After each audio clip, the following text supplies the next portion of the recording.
Ceux qui avancent, ça devient de meilleure qualité parce que j'ai compris, je grandis. Autant que vous, vous allez grandir à travers les mots de la Torah.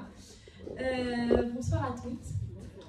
Bonsoir à celles que j'ai pas fait de bisous, je leur fais un gros bisou.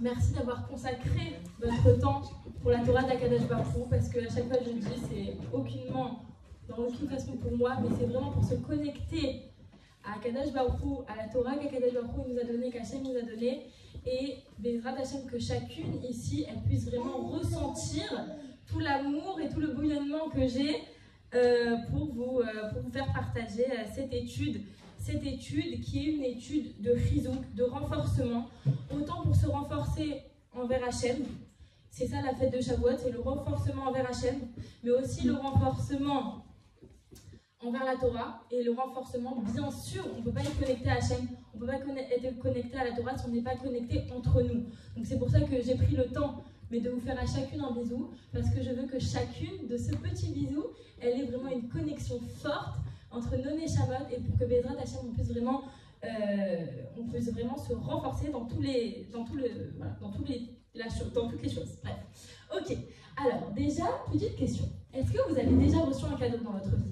Vous avez le droit de répondre. Même si on n'est pas au Torah Café, tout ça, on a des temps, vous avez déjà reçu un cadeau. Ouais. Oui.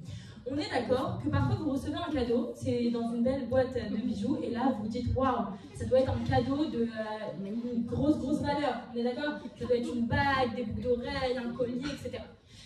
Parfois vous recevez un cadeau dans un sac en plastique. Limite, il se fout de ma tête, lui, c'est le soir du musée, c'est le soir que je vais lui annoncer que je suis enceinte, il me ramène un sac en plastique, c'est ça le cadeau.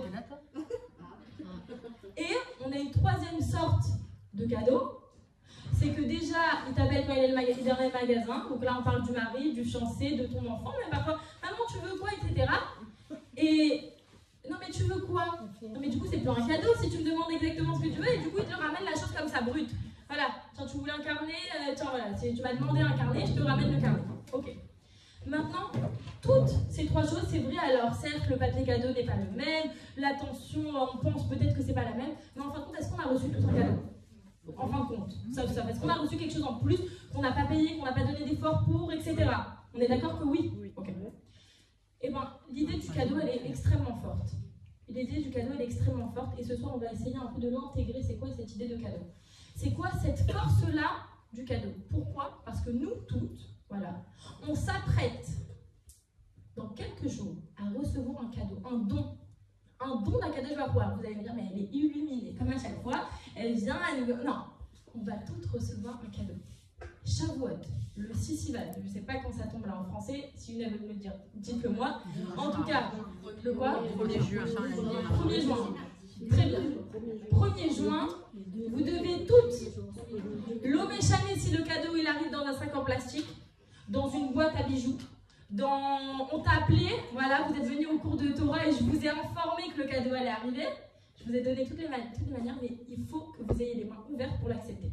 Et on va voir à travers ce cours pourquoi cette Torah, c'est un cadeau, c'est quelque chose qu'on ne peut pas laisser à la porte, qu'on doit accepter, mais surtout qu'on doit vivre.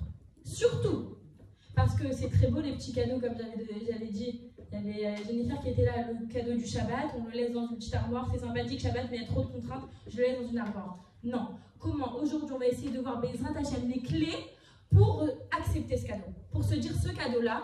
Donc je vous ai donné au début, par rapport à Akadosh Baruch Hu, par rapport à la Torah, par rapport à nos amis, déjà il y a 3 liens de comment on va essayer d'accepter ce cadeau. Donc chacune au moins, minimum, si elle ne sait pas parler à Hachem, elle ne sait pas faire la tefila, elle sait au moins ouvrir un livre de lecture où il y a des choses sur la Torah. Si au moins elle n'arrive pas à ouvrir un livre, elle sait au moins parler à une copine. Donc on a plein de domaines de comment recevoir la Torah. Et ce soir, ça va être la soirée on va essayer de trouver Bezrat Hachem, chacune elle va ressortir avec une idée. Alors, pour avancer dans cette ligne directive, on va tout simplement voir comment la Torah nous a été donnée. Donc on va commencer par la première question, c'est où elle nous a été donnée cette jolie Torah? Alors elle nous a été donnée dans un désert. A priori, il n'y a pas d'eau, il n'y a personne, ça appartient à personne, je connais personne qui se bat pour avoir un désert. Tout le monde veut peut-être des grands buildings à New York, à Tel Aviv, mais dans un désert où il fait chaud, où il n'y a pas d'eau, où il n'y a rien, quand même Hachem il aurait pu trouver quelque chose de plus sympathique, non? À Yerushalayim, où il y aurait eu le Beth Amikdash. Pourquoi dans un désert? Est-ce que vous êtes déjà posé cette question? Pourquoi dans un désert? Il fallait qu'il... voilà, le truc le plus... voilà, nul. En gros, désolé Hachem, hein, mais bon, c'est pas ouf, quoi, c'est pas... Voilà. Déjà ça, premier élément dans un désert. Deuxième élément, Midrash Rabbah nous raconte une histoire sympa. Pour celles qui ne l'ont pas déjà entendu au GAN, au primaire, etc., on nous raconte qu'il y avait quelques montagnes, et une a dit « moi, je suis la plus haute », et l'autre « je suis la plus belle », et l'autre « je suis la plus fleurie », etc. Chaque montagne, le mont Carmel, le mont Tabor, etc., chacune, elle va dire « c'est moi qui mérite de recevoir la Torah ». Et Akadosh Baruch Hu, bizarrement, il va regarder. Alors toi, tu as beaucoup de gava, ma chère. Toi aussi, n'en parlons pas. Tu as beaucoup d'ego. Donc, je ne peux pas vous prendre pour faire descendre ma Torah et donner la Torah au Béné Israël à Shavuot. Ce n'est pas vous que je vais décider de prendre. Je vais décider de prendre la petite, celle qui n'a pas parlé, parce qu'elle s'est dit, en fait, moi, je suis personne, je suis rien, qui s'appelle le Har Sinaï. Le Har Sinaï, elle était petite, elle n'était pas fleurie, elle n'était pas spécialement la plus belle, ni la plus haute, ni rien. Elle n'avait rien de comme particularité spéciale, mais pourtant, Akadosh Baruch Hu, il va pointer son doigt sur elle. Bon, c'est très beau, vous avez compris, dans le désert, sur une montagne qui n'a pas d'ego. Bien sûr, de là, on comprend qu'on ne doit pas avoir d'ego quand on fait Torah Mitzvot. Mais le message ici, il est plus profond. Le message ici, il est plus profond. Pourquoi? Parce que Akadosh Baruch Hu, il n'a pas donné la Torah à Yerushalayim, ni à Tel Aviv, ni à Miami, ni aux Maldives. Il a donné la Torah dans un désert pour te dire, elle appartient à personne. Il ne faut ni être intellectuellement élevé, ni un grand érudit, un grand sage de la Torah pour venir à un cours de Torah. T'as pas besoin. Tu viens comme tu es. Je l'ai donné dans un désert, il n'y avait pas d'eau, il n'y avait rien. Il n'y avait rien. Il y avait quoi? Il y avait ma voix, il y avait la Torah, c'est tout. Toi, tu penses que tu es très loin, que tu... Non, c'est pour elle. Elle, là-bas, ouais, bien sûr, elle peut accéder à la Torah. Mais moi, je suis qui? C'est tout déjà dit ça. Moi, je suis qui? Je suis qui pour étudier la Torah maintenant? Je suis pas une grande rabbinite, je suis personne. Non. Toi, là-bas, qui pense que c'est pas fait pour toi, et bien en vérité, si, c'est fait pour toi. C'est pour toi. Parce qu'Akadosh Baruch Hu, il l'a mis dans un désert. Il faut rien d'avoir de spécial pour acquérir quelque chose qui vient du désert. Deuxième enseignement, on a parlé de cette petite montagne, du Har Sinaï, l'humilité. Pareil, j'ai pas besoin d'avoir des sacs Prada et des sacs Chanel pour pouvoir avoir la Torah. Je suis une personne. L'essentiel, c'est que je sois connectée avec moi-même, que je sache exactement ce que je vaux. Ça, c'est les premiers, voilà. Et être fière de ce que je suis, mais sans pourtant m'en enorgueillir. Parce que c'est ça, la Torah. C'est ça. C'est ça. Tout le monde veut savoir qu'est-ce qu'il y a dans la Torah. Vous savez, tu tournes, Vena Forba, Vana Forba. Dans la Mishnah, il y a marqué ça, tu vas la retourner, toujours, tu vas apprendre quelque chose de nouveau. Il n'y a pas deux cours de Torah qui se ressemblent, il n'y a pas deux explications qui se ressemblent, il n'y a pas deux commentateurs. Pourtant, combien de milliers d'années elle a notre Torah? Mais à chaque fois, il y aura ce petit éclairage-là, mais je ne l'avais pas vu. Mais attends, c'est pas possible, ça fait 3 ans que je répète cette fête de Shavuot, je répète cette paracha, et pourtant, attends, j'avais pas vu ce commentaire, j'avais pas vu. Comment ça se fait que j'ai pas réussi à voir ce côté-là? Parce que la Torah, elle te parle à toi aujourd'hui. La Torah, elle n'est pas un vieux livre d'histoire archaïque comme ça que bon, attends, on parlait de Sarah, Rivka, Léa, d'ailleurs aucun rapport. Mais ce matin, j'écoutais un cours pas dire de bêtises, je crois que c'est Rafner Ashkenazi. Bref, c'est un conférencier en Israël, il disait, c'est intéressant de voir que la Torah, elle nous parle de, vous allez à Londres, vous allez en Israël, vous allez en France, on a Abraham Avinu, oui, au Ganami, partout, nos enfants, ils viennent, nous disent Abraham Avinu, Sarah Imenu, Rivka, Rachel Imenu. Pourquoi on ne dit pas que Abraham, que Sarah, que Rivka? Non, toujours Imenu, Avinu, c'est mignon. Mais ça veut dire quoi? Ça veut dire Abraham, notre père, Sarah, notre mère, Rachel, notre mère, etc. À chaque fois avec le nom, c'est ma maman. Parce qu'en réalité, le peuple juif, avant d'être un joli peuple qui, au Hachem aujourd'hui, se bat pour son existence, se bat pour sa terre, se bat pour ses valeurs, se bat pour sa Torah, avant tout ça, rappelez-vous de vos vos enfants. Sarah et nous, Rachel et nous, on est une famille. On est une famille. Et c'est pour ça que quand il nous arrive certaines choses, on a l'impression que c'est à l'intérieur de nous. Combien, quand on a entendu l'histoire de Chéri Bibas, moi je la connais, Chéri Bibas, vous la connaissez, Chéri, personne ne la connaît. Et pourtant, dans notre cœur, là, comment on peut faire ça à ma soeur? Comment? C'est pas possible. Parce que, rappelez-vous, mon enfant, ça va? Enfant Yann, Oui, ça va bien. Je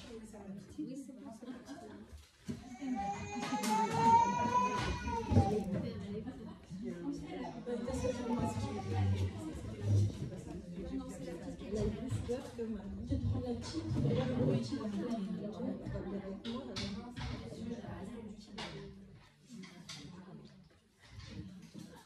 C'est quoi la Torah? Se rappeler de notre enfant organe qui nous dit Abraham Avinu. En vérité, sauf, c'est quoi? C'est notre famille, c'est un peuple, c'est quelque chose. Et on reviendra sur l'idée de famille plus tard. En tout cas, donc voilà, le Har Sinaï, ça symbolise l'humilité. Donc c'est la montagne, le Har Sinaï, c'est la montagne où la Torah elle a été donnée. Donc on a raconté la petite histoire. Et là, donc là on a vu le où, maintenant on va voir le quand. Ok? Donc quand la Torah nous a été donnée. Alors pour celles qui étaient là ou qui ont vu le cours dernier, j'avais vraiment posé cette question-là de pourquoi on ne nous donne pas une date de Matan Torah. Pourquoi on ne nous dit pas le 6 Sivan c'est Shavuot, le sixième jour, au moins décris-nous pour qu'on comprenne. Non, là on nous dit juste Usfartem lachem macharat Shabbat sheva Shabbatot emimat. Vous allez compter cette semaine. Au bout de cette semaine, vous allez, ça va être Shavuot. Ok, c'est dans la Torah, c'est dans la paracha de la semaine dernière. Donc, a priori, c'est un compte pour arriver à 49 jours et pour arriver à Matan Torah. C'est intéressant de voir qu'Akadosh Baruch Hu, notre Dieu, comme un père aimant, il n'a pas décidé de donner la Torah. Donc la Torah, ça allait être notre nouvelle façon de vivre. Il n'a pas donné la Torah dès qu'on est sorti d'Égypte. Pourtant, son plan, c'était ça. Ils sortent d'Égypte, je les libère, je leur donne la Torah. Là, c'était tout autre. Il s'est dit, mon fils, Israël, les Bnei Israël, ils sont meurtris, ils sont fatigués, ils ont eu une vie amère en Égypte. Je leur donne. On n'a pas souvent ce message-là, de cette vision-là. Je n'arriverai pas à me rappeler où je l'ai lu, mais en tout cas, c'est un commentateur, je ne me rappelle pas de son nom. Mais il dit en vérité, c'est comme un fils meurtri ou un fils qui a subi une lourde opération et que le papa, quand son maître il va appeler, il va dire ah bon, alors c'est quand votre enfant il revient à l'école? Il va dire non, là mon fils il a subi une lourde opération, il a été malade pendant un long moment, il est fatigué, il a besoin d'un moment de repos. Donc pareil, Akadosh Baruch Hu, il a dit mon fils, il a passé 200 ans d'esclavage dans une terre inconnue, on lui a fait énormément de mal, où il a dû travailler, etc. J'ai envie, la première chose à faire, avant même qu'il reçoive la Torah, je veux qu'il soit en convalescence. Je veux qu'il se repose. Donc pendant 49 jours, ça va être un temps de purification, parce que certes, on est arrivé à un niveau de Touma extrême. On dit qu'ils avaient gardé seulement leur nom, leurs vêtements et leur langue. Mais tout le reste, a priori, il n'y avait plus. Donc ça a été un temps de purification, de travail. Et d'ailleurs, nous aussi, dans notre génération, on continue à compter le Homer, mais ce n'est pas seulement un compte pour compter les jours jusqu'à Shavuot, mais c'est aussi un compte pour se travailler, pour s'améliorer. Et là, ce soir, en venant à un cours de Torah, sachez que vous participez à votre élévation pour arriver à Shavuot encore plus brillant, encore plus beau, encore plus élevé. Donc là, on est dans ce moment de convalescence. Et Akadosh Baruch Hu, il a décidé de donner ce moment de repos pour les Bnei Israël pour qu'ils soient en pleine forme pour pouvoir recevoir la Torah. Donc, on a vu dans quel endroit la Torah a été donnée. On a vu à quel moment elle a été donnée, après un certain temps de travail, après un certain temps de purification. Et maintenant,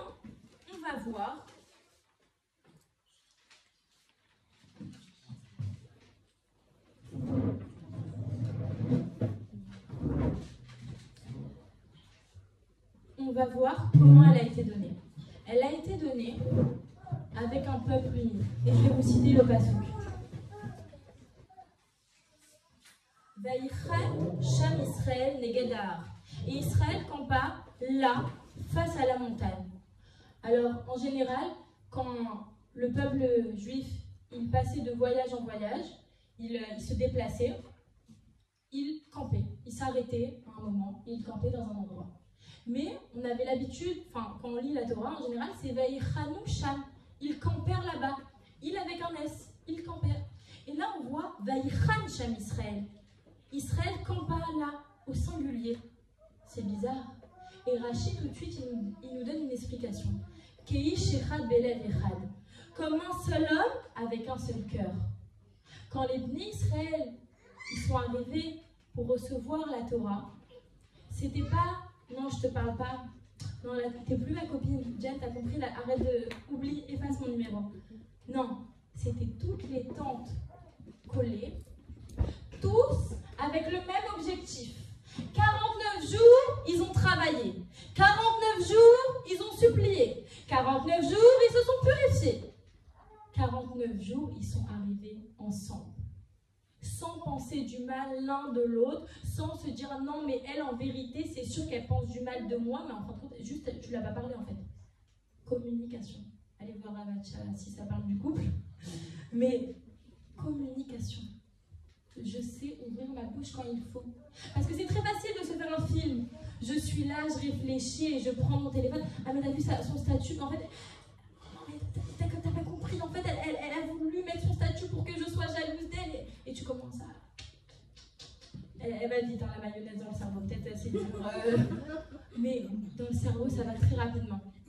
Et Israël, quand ils sont arrivés au moment de Matan Torah, c'était tout le contraire de ça. On s'est travaillé. On a su combien c'était dur en Égypte. Et bien maintenant, on va devenir meilleur. Et il y a quelques jours, j'envoyais un message à Débo, parce que celles qui ne savent pas, la voiture de Débo s'est cassée. Et j'ai eu de la peine le soir quand je l'ai vu rentrer avec ses enfants à pied. Tu me permets de raconter? Tu te rappelles quand je te racontais l'histoire, c'était hyper intéressant là. Ouais. Voilà, donc je pense que ça mérite d'être partagé, parce que ça nous rappelle l'entraide et ça nous rappelle à combien on a de la chance d'être la place où on est. Bref, Débo a cassé sa voiture, je la rencontre et je vois sa fille qui se plaint. Bref, le lendemain, Mina Shamaïm, moi j'aime bien regarder des petits, comment ça s'appelle, des podcasts de Ida Brout. C'est une chaîne en hébreu, j'aime beaucoup, ça me donne beaucoup de rizouk, voilà, bref. En tout cas, je regardais ce podcast et là, la femme, maintenant vous la voyez avec son petit souille, avec le sourire et tout, genre une sadéquette, une reine. On la voit, elle raconte quoi? Qu'enfin, elle a 3 enfants, et un jour, son fils, il n'arrivait pas à manger, etc. Hachem Ishmor, elle est partie à l'hôpital et il s'avère qu'il avait une leucémie. Et là, la fille, elle te raconte toute son histoire. Mais elle te dit, mais regarde, et là, j'ai vu Akadosh Baruch Hu, à ce moment-là, j'ai réussi, bon, pour celles qui connaissent, mais il y a une série amusante, comme vous direz, je sais pas en français, mais bon, Bardak. Comment on pourrait dire Bardak? Quelqu'un connaît Bardak? J'espère que tu connais Bardak. C'est des blagues, mais je ne sais pas comment on traduit en français. Bon bref, c'est des blagues pour enfants, pour adultes aussi. Mais en tout cas, elle a dit, j'ai commencé à mettre Bardak sur. C'est des blagues pour les adultes, pour les enfants. Et là, Mina Shamaïm, le monsieur de Bardak vient et passe à Adassa M. Kerem, c'est l'hôpital où elle était. Et là, l'enfant, il était comme un fou. Il a kiffé voir son acteur préféré et tout. Et tellement ce monsieur-là qui fait ses petites séries marrantes, il s'est dit, bah, je vais venir plus souvent le voir vu que je passe souvent dans cet hôpital. Bref, et elle raconte toute son histoire et tout machin. Et moi, j'entends cette histoire, je me dis, mais Hachem Ishmor comme c'est dur. Et là, je percute. J'envoie un message à Débo. Je lui dis, Débo, on ne s'imagine pas dans notre vie combien on est chanceuse de nos épreuves. Ça fait 3 mois, enfin non, quels 3 mois, mes enfants ils ont 18 mois. 18 mois que je rêve de déménager, on est d'accord? 18 mois. Mais quand j'ai écouté cette vidéo, j'ai dit, merci Hachem de cette épreuve, je vous promets. J'ai dit à mon mari, mais merci Hachem, qu'on n'ait que des challenges où genre, on puisse rigoler de ça. Mais en fin de compte, elle-même, cette dame dans la vidéo, elle dit, au moment où on m'a annoncé, on dirait qu'un flux de force m'a été donné parce que mon mari il est en train de pleurer. Et moi j'ai dit, non mais ça va aller. Elle raconte ça, mais genre pas shoot, elle était droite comme ça devant. Non mais moi je savais que ça allait aller. Hachem m'a donné les forces. Donc chacune, quand on est dans un moment, et là on va un peu plus regarder le Havat Israël. On va un peu plus se focaliser sur une copine qui veut nous piquer, qui veut nous tuer, qui veut nous briser notre existence. Ou quand voilà, c'est un peu difficile d'aider une personne qui nous saoule parce que voilà, tous les jours au collège ça tape et eux ils ont juste envie d'étudier, mais bon, il y a plein de gens qui viennent leur poser 10 000 questions. C'est à ce moment-là que tu es en challenge. Tout le reste de fois où tu as envie de faire un petit gâteau pour ta voisine, que tu as envie d'aller aider celle-ci, ça c'est du facile, ça c'est du gratuit, ça c'est, il n'y a pas d'effort. Mais quand c'est difficile, quand tu es pressé comme une olive, dis-toi qu'à ce moment-là, merci Hachem, parce que j'ai réussi. J'ai réussi quelque chose qui était difficile pour moi. Quand c'est facile, entre guillemets, c'est gratuit. Même si bien sûr vous avez des srouillottes, mettre la pièce dans la tzedaka, s'habiller tignoud quand on a grandi comme ça, etc. Mais quand c'est difficile, quand ça vient gratter le cœur, là, vous savez, là, le truc, ça me saoule là, de le faire, et bien à ce moment-là, c'est ici la grandeur. Et le plus on a du mal, c'est une table de Shabbat. On arrive bientôt à Shavuot, on est déjà, il y a Shabbat là, à la fin de la semaine, et que tout le monde va commencer à ouvrir ses potins sur non, t'as vu elle, qu'est-ce qu'elle a posté? Ah, mais t'as vu, qu'est-ce qu'elle. Franchement, elle est lourde. Hein. Franchement, mais t'as vu pourquoi elle a dit ça? Mais t'as vu pourquoi elle a fait ça? Et mon copain à l'école, et ma copine, et machin, et ma voisine, À ce moment-là, venez, on essaye. On essaye d'enlever un mot. Je vous ai pas dit de ne pas parler. On enlève un mot. Si vous arrivez à enlever une phrase, tant mieux. Vous arrivez à enlever une histoire entière, t'avoue alechem bracha, bracha, bracha. Ça arrive la bracha sur vous. Mais combien parfois, c'est au bout de la langue et je me retiens. Combien de fois ça arrive dans notre vie? Mais qu'on fait à se mettre ce challenge-là, vraiment. Parce qu'on arrive à Matan Torah. On arrive à un moment où Akadosh Baruch Hu, il te dit, je te donne des brachot. Je te donne une ligne directe avec moi. Mais attends, tu ne fais pas la guerre avec tes frères, hein? Combien on déteste quand nos enfants ils se disputent et comment on adore quand tu vois ta fille donner un jouet à ton fils ou lui remettre sa tétine. Combien on kiffe? Combien on kiffe ça, oh, trop mignon. Mais combien, quand ils se disputent, j'en peux plus. Genre ça va quoi, ça va. Vous venez tous du même ventre et tout, comment c'est possible? Pourquoi on fait subir ça à Hachem alors? Si on arrive à ressentir de l'amour profond pour quelqu'un qui va malheureusement elle est partie à Kiddush Hashem Shiri Libas. Pourquoi quand je vois ma copine au Ganami, et c'est juste qu'elle a le sac un peu plus cher que moi pour la voiture, pourquoi j'arrive pas à lui faire un sourire? Pourquoi j'arrive... Bonjour, comment t'as passé une bonne journée? Comment ça va? Pourquoi je suis pas la personne lumineuse? Pourquoi je suis pas cette personne-là qui, quand on la voit, on dit qu'on va penser qu'on va passer une bonne journée? Pourquoi? C'est ça le message de Matan Torah. C'est de savoir que ma vie... Ça va. Ma vie, mon entourage...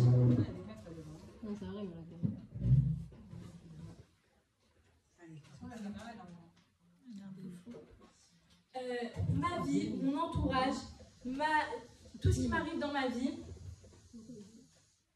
que ça soit vraiment Bezrat Hashem lumineux, que ça soit toujours rempli de sens, rempli de émet, de vérité, d'intégrité. Quand je dis quelque chose, je ne le dis pas pour faire plaisir à la personne en face, je le dis parce que vraiment, j'en ai envie. Et c'est ça se connecter à Matan Torah, c'est ça recevoir la Torah, c'est ça recevoir la parole d'Hachem.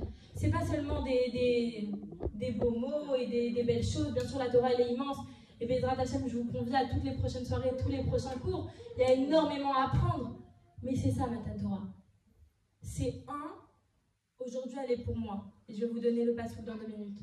Mais pas parce que je suis, mais parce que je suis. C'est tout. Parce que je suis née, je suis humain, je suis juive, donc je mérite la Torah aujourd'hui. Pas parce que... je suis quelqu'un, non, parce que tous les jours, je me réveille et je sais qu'aujourd'hui, je vais être meilleure que hier et que demain sera mieux qu'aujourd'hui. Ça, c'est bon, tu peux continuer, tu es dans la bonne voie. Et le 3e challenge, c'est savoir sourire aux autres pour que nous aussi, comment tu veux que la personne en face de toi te sourie si tu ne chantes pas comme ça? Quelqu'un qui te fait une caisse d'enterrement, tu n'as pas envie de lui dire comment ça va? Non. Donc si moi je lui souris, c'est sûr qu'à la fin elle va vouloir me sourire. Et bien sûr que la Torah, elle est aujourd'hui intemporelle et elle nous est donnée tous les jours. Ah oui. Dans Shemot, il y a un passage intéressant. Bachodesh Ashlishi Bayam Azeh Baou Midbar Sinaï. Je vous le traduis, vous allez essayer de me trouver la question. Et ce 3e mois, ce jour-là, ils arrivèrent au désert du Sinaï. À votre avis, c'est quoi la question? En ce 3e mois, ce jour-là, ils arrivèrent au désert du Sinaï. Quand? On va pas donner la date directement. Non, c'est surtout une redondance. C'est une répétition.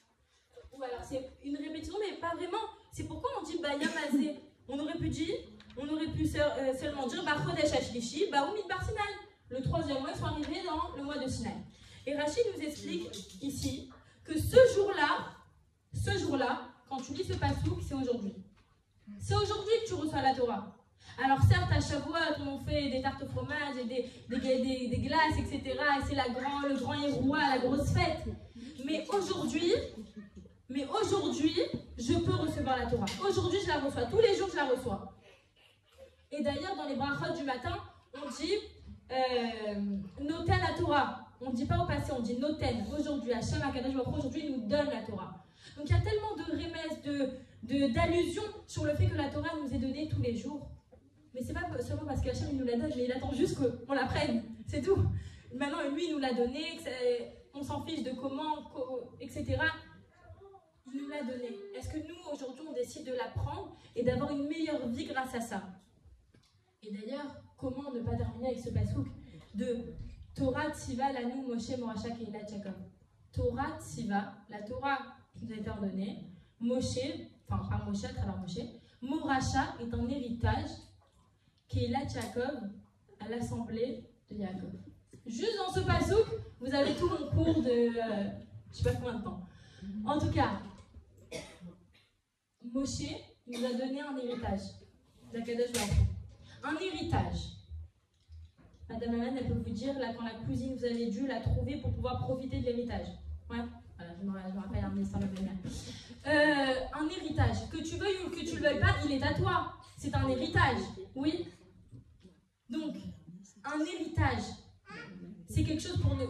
Tu ne travailles pas pour, c'est quelqu'un qui te le donne. Ça vient de tes parents. Donc, on revient à l'idée de famille. Donc, nous sommes tous une famille. On a tous reçu un héritage. On ne te demande pas est-ce que tu es religieuse ou tu n'es pas religieuse. Tu reçois un héritage, c'est ta Torah. Et Keilat Jacob, pour toute l'assemblée de Jacob. C'est ça le message de Shavuot. Et c'est ça que nos petits bambins qui reviennent de l'école et qui reviennent du Gan Israël, ils nous chantent Torah Tziva Lanu. Pourquoi? Parce qu'on doit leur mettre dans leur petite tête, on doit leur rentrer comme ça, que la Torah c'est un héritage, que tu la veuilles ou que tu la veuilles pas, elle sera toi. Tu es juif, tu resteras juif, etc. Mais si déjà, entre vous et moi, si déjà on reçoit une Torah, un cadeau, autant en profiter. Donc, qu'on ait les forces de l'étudier, qu'on ait les forces de l'approfondir et de comprendre à quel point la Torah, c'est une Torah de vie, c'est une Torah ténèbres. Et tout ce qu'elle te demande de faire, c'est pour ton bien. Et plus tu vas l'étudier, plus tu vas comprendre que t'es rien. Mais pas parce que t'es rien, pour des uns, mais t'es rien parce que, waouh, il y a encore énormément à apprendre. Et là, on est dans les derniers instants, comme on disait avec Esther, Révélé Moshiach. C'est quoi Révélé Moshiach? Les douleurs de l'enfantement. C'est dur, c'est dur. C'est dur, on sait plus si on doit vivre à Marseille, on doit aller faire notre alia, et tatata, et mes enfants, et le mariage, et le chidour, et machin. On sait pas, on va, c'est flou, c'est noir, c'est on avance. Non mais vous nous avez dit que Ramir Mazouz, il allait voir ma chère, enfin bref, pour ceux qui ont envie de voir, allez voir, c'est un tzaddik qui nous a quittés. Et lui, il avait eu la bracha de Massali qu'il allait voir ma chère, et aujourd'hui, est-ce qu'il a vraiment vu ma chère? Bref, c'est pas ça, c'est pas nos pitbullim, c'est pas nos questions. Nous, ce qu'on doit savoir, c'est qu'on est dans les rêves des mochères. Que savoir que là, on est dans les douleurs de l'enfantement. Qu'aujourd'hui, un téléphone, il sache ta vie mieux que toi, qui te rédige ton message mieux que le meilleur, voilà, la meilleure secrétaire que tu peux payer, je sais pas combien, et lui, avec ton téléphone en 5.5, il te fait le message, il te calcule tout, c'est qu'il y a quelque chose là, il y a quelque chose qui se prépare. Et dans mon école, à Schneor, on nous apprend que quoi? Qu'on veut être en Shura Rishona. Et c'est pour ça que j'avais très honte de donner des cours. Que j'avais que 25 ans et que ici vous êtes plus vieille que moi, j'en suis sûre. Mais j'avais ce devoir-là et j'ai combattu ma honte. Et celles qui sont proches de moi le savent énormément. Et je me suis battue, mais parce que c'est Révélé Moshiach. Si moi je l'ai fait, vous aussi vous devez le faire. Vous devez le faire pour vos copines, les ramener à des cours de Torah, écouter des cours, pour essayer d'apprendre. Pour que quand ma chère arrive et vous dites non, moi j'étais au cours de Torah. Non, moi je suis en Shura Rishona. Moi je suis en première ligne. Moi je suis une princesse de la Géoula. Et c'est grâce à nous. C'est grâce à nous. Nachim Tzidkaniot, on les a tous fait barrer là, les étudiants en Torah, parce que nous, on a notre place dans les baptêmes et les rachot. Nous, on a notre place pour faire grandir des enfants avec les musiques juives, avec des mots de Torah, avec des paroles douces, avec le schéma Israël avant de dormir et le mot d'année en se réveillant. C'est à nous. C'est à nous. Ne cherchez pas à vous fuir de vos responsabilités, mesdames. C'est c'est à nous. C'est à nous. Voilà, celles qui veulent l'entendre, qu'elles l'entendent. Celles qui ne veulent pas l'entendre, l'entendront quand même. En tout cas, voilà, c'est à nous. C'est une responsabilité en tant que femme d'Israël de faire grandir cette génération Bezrat Hashem de Mashiach. Et si nous, on réussit à amener encore une petite mitzvah, un petit éclairage, une petite luminosité dans le quotidien de nos enfants, de nos maris, de tous ceux qui nous entourent, alors Bezrat Hashem, on aura réussi notre mission. Je vous aime fort.